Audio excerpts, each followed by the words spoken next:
Irish Fairy Tales. Chapter 86. But they were not alone, although they thought they were. The hag that guarded the jewels was in the room. She sat hunched up against the whale, and as she looked like a bundle of rags they did not notice her. She began to speak then. "Terrible are the things I see," said she. "Terrible are the things I see." Mongan and his servant gave a jump of surprise, and their two wives jumped and squealed.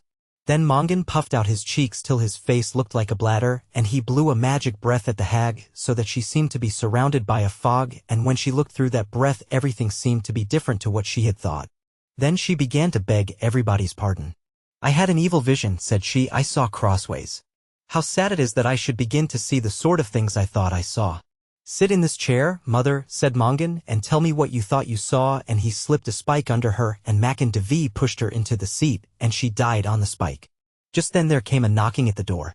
Macan Devi opened it, and there was Tybraid standing outside, and 29 of his men were with him, and they were all laughing. "A mile was not half enough," said Macan Devi reproachfully. The chamberlain of the fortress pushed into the room, and he stared from one Tybraid to the other. "This is a fine growing year," said he. "There never was a year when Tybraides were as plentiful as they are this year. There is a Tybraid outside and a Tybraid inside, and who knows but there are some more of them under the bed. The place is crawling with them," said he. Mongan pointed at Tybraid. "Don't you know who that is?" he cried. "I know who he says he is," said the chamberlain. "Well, he is Mongan," said Mongan, "and these 29 men are 29 of his nobles from Ulster."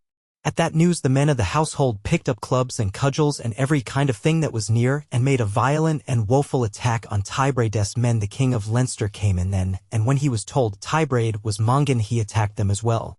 And it was with difficulty that Tybraid got away to Selkamine with 9 of his men, and they all wounded. The king of Leinster came back then. He went to Dovlaka's room. "Where's Tybraid?" said he. "It wasn't Tybraid was here," said the hag who was still sitting on the spike and was not half dead. "It was Mongan." "Why did you let him near you?" said the king to Dovlaka. "There is no one has a better right to be near me than Mongan has," said Dovlaka. "He is my own husband," said she. And then the king cried out in dismay, "I have beaten Tybraid's people." He rushed from the room. "Send for Tybraid till I apologize," he cried. "Tell him it was all a mistake. Tell him it was Mongan."